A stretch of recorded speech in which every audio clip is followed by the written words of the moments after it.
महाराष्ट्र मासा प्रत्येक गावातून आणि प्रत्येक जिल्ह्यातून थेट तुमच्यापर्यंत।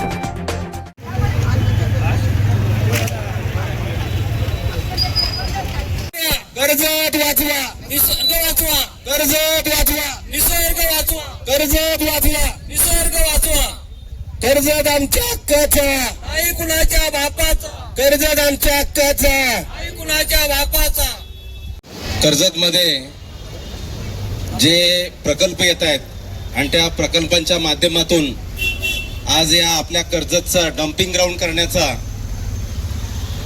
जे काय प्रस्तावित जे काही प्रकल्प येत आहेत आणि त्याच्यामध्ये आपण पाहिलं असेल गेल्या अनेक वर्षांपासून वास्तविक या धरण असतील प्रकल्प असतील या संदर्भातले छोटी मोठी आंदोलनं सुरूच आहेत आणि त्याच्यातून आपल्याला काही साध्य झालेलं नाही आहे। अगदी तुम्ही पाहिलं असेल या कर्जतमध्ये सर्वात जुना जर डॅम असेल आपला मला वाटतं पलरजरी डॅम असेल का जो ब्रिटिशांनी 1912च्या दरम्यान तयार केलेला आहे वाफेचं इंजिनचा ते वापर करण्यासाठी।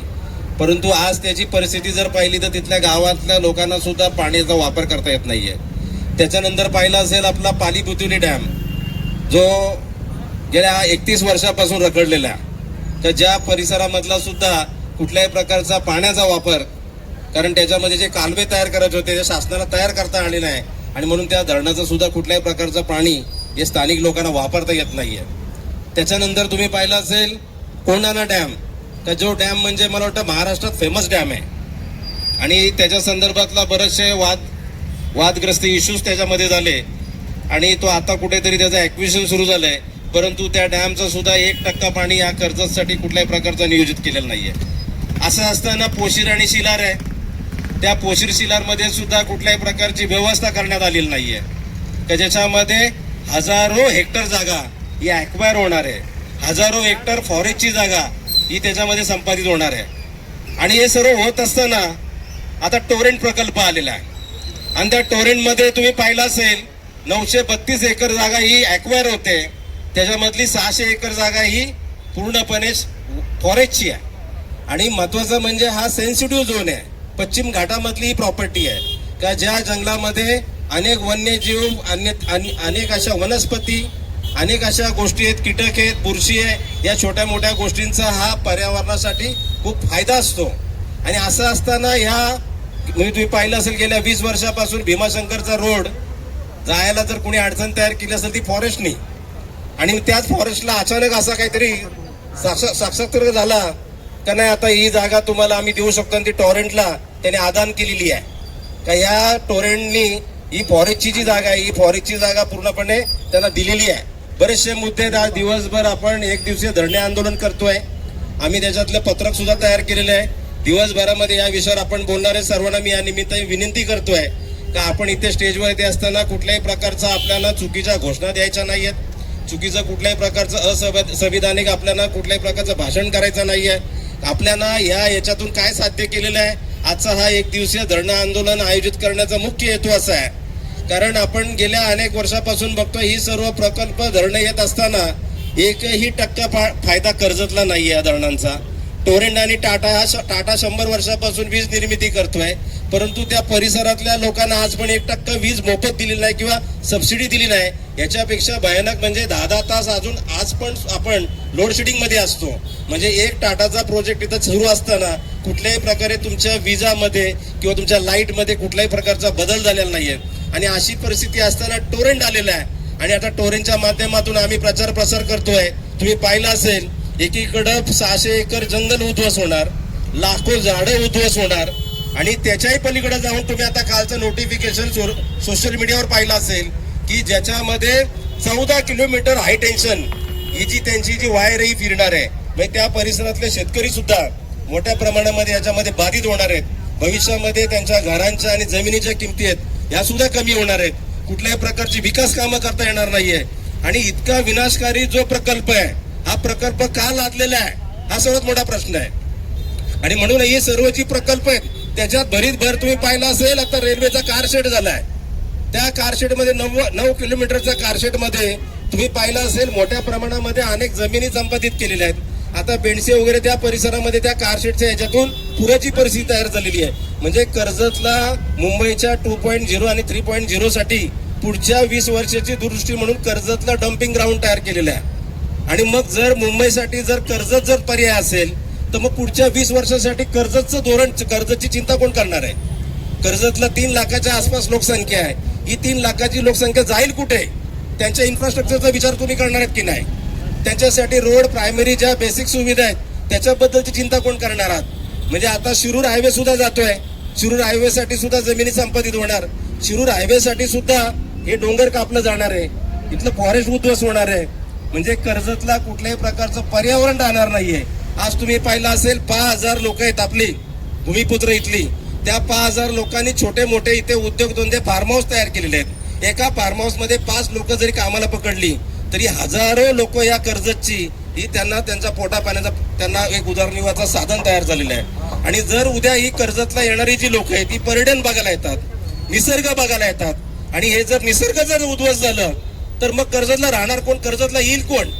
हा प्रश्न या निमित्ताने तयार झालेला आहे. टोरेंटच्या माध्यमातून एक आता सिस्टीम तयार झालेली आहे. हा ग्रीन एनर्जी प्रोजेक्ट आहे. अरे पण तुम्ही ग्रीनरी उद्ध्वस्त करून ग्रीन प्रोजेक्ट कसा तयार होईल? हा मोठा प्रश्न आहे या निमित्ताने. जी झाडं आहेत त्याला ग्रीनरी म्हणतो आपण. ती ग्रीनरी बघायलाच हे सर्व जग कर्जतला येत आहे. आणि ती ग्रीनरी उद्ध्वस्त करून तुम्ही ग्रीन एनर्जी प्रोजेक्ट तयार करताय. याच्यापेक्षा मला वाटतं कुठलाही विनोद होऊ शकत नाहीये. आणि याच्यामध्ये महत्वाचा भाग आहे, कर्जतची लोक साधी सिंपल आहेत. कुठल्याही प्रकारचा आपण बंड करत नाहीये, उठाव करत नाहीये. याचा फायदा कुणीतरी घ्यायचा प्रयत्न सुरू केलेला आहे. आणि म्हणून सर्वच प्रोजेक्ट कुठे आहेत तर कर्जतला आहेत. आणि मग कर्जतला चारी बाजूने सिमेंटचं जंगल उभं करणार. आताच्या या परिस्थितीमध्ये आपला टेम्परेचर किती आहे? 45. पूर्वी ही परिस्थिती नव्हती, कारण अनेक झाडं, जंगल सर्व सुरक्षित होतं. आणि अशा परिस्थितीमध्ये ही सर्व जर प्रकल्प झालं तर त्याच्यामध्ये आपण सर्व उद्ध्वस्त होणार आहोत. इथला शेतकरी उद्ध्वस्त होणार, इथला कर्जतकर उद्ध्वस्त होणार आहे. दिवसभरामध्ये आपण या सर्व गोष्टीवर उहापोह करणार आहेत. अनेक लोकांनी प्रश्न विचारला, धरणं आंदोलन आहे. धरणं आंदोलन म्हटलं तर कुठल्या तरी प्रशासकीय कार्यालयासमोर झाला पाहिजे होता. मित्रांनो, या सर्व प्रकल्पामध्ये जे कार्यालय आहेत ते कार्यालय कुठले आहेत? तहसीलदार आहे, प्रांत आहे, पोलीस आहेत आणि फॉरेस्ट आहेत. आज जे फॉरेस्टवाले तुम्ही आम्ही कुठं साधा घर बांधला किंवा आतमध्ये जायचा प्रयत्न केला तर फॉरेस्टवाले तुमच्यावर कारवाई करतायत.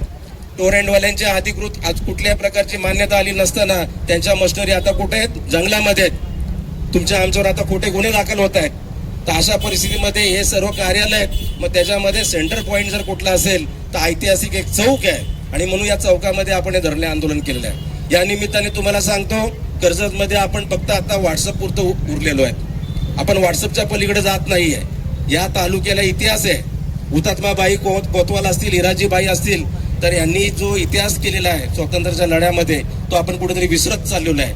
जोपर्यंत रस्त्यावर आपण येत नाही, रस्त्यावरची लढाई लढत नाहीये, तोपर्यंत आपल्या कर्जतला न्याय आपण अजिबात घेऊ शकत नाहीये.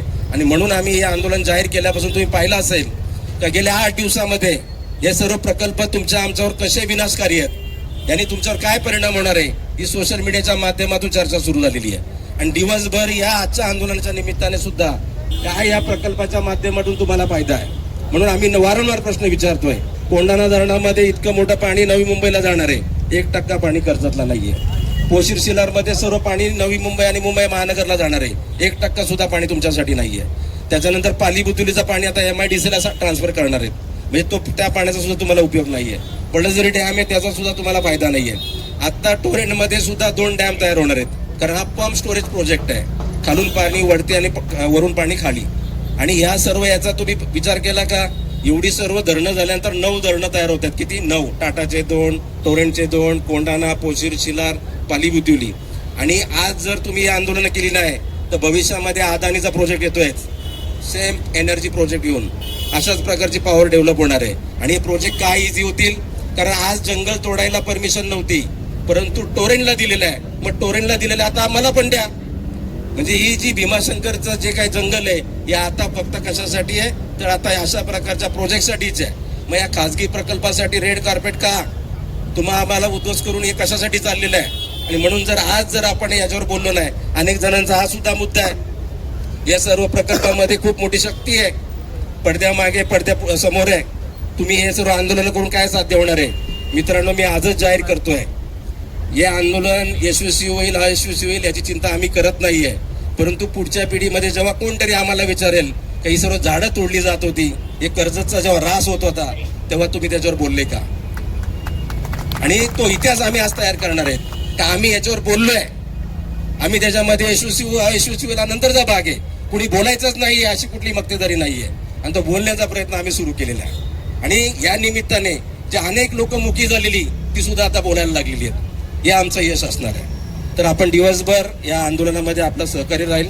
इथल्या स्टेजवरच्या सर्व माझ्या आंदोलकांना सुद्धा मी विनंती करतो, आपल्याला कुठल्याही प्रकारचा लॉ अँड ऑर्डर आणि इतर गोष्टीचा कुठल्याही अडचणी तयार करायच्या नाही. संविधानिक मार्गाने आपल्याला आपले विषय ते लोकांपर्यंत पोहोचवायचे आहेत. लोकांची जागृती करणं खूप महत्वाचं आहे, कारण लोकांना नक्की प्रकल्प काय, त्याच्या माध्यमातून काय ऱ्हास होणार आहे, तुमचा काय तोटा होणार आहे, याची चर्चा जोपर्यंत होत नाही तोपर्यंत पुढची आंदोलनही होऊ शकत नाहीये. म्हणून या आजच्या आंदोलनाच्या निमित्ताने दिवसभरामध्ये या सर्व चर्चा चांगल्या पॉझिटिव्ह निगेटिव्ह या सर्व चर्चा आपण करणार आहोत आणि आपलं सर्वांचं इथं सहकार्य लागेल, सहकार्य लाभणार सुद्धा आहे. सर्व पत्रकार बांधवांचं सुद्धा खूप खूप धन्यवाद. नेहमी प्रत्येक आंदोलनाला कर्जतचे पत्रकार हे अग्रेसर असतात.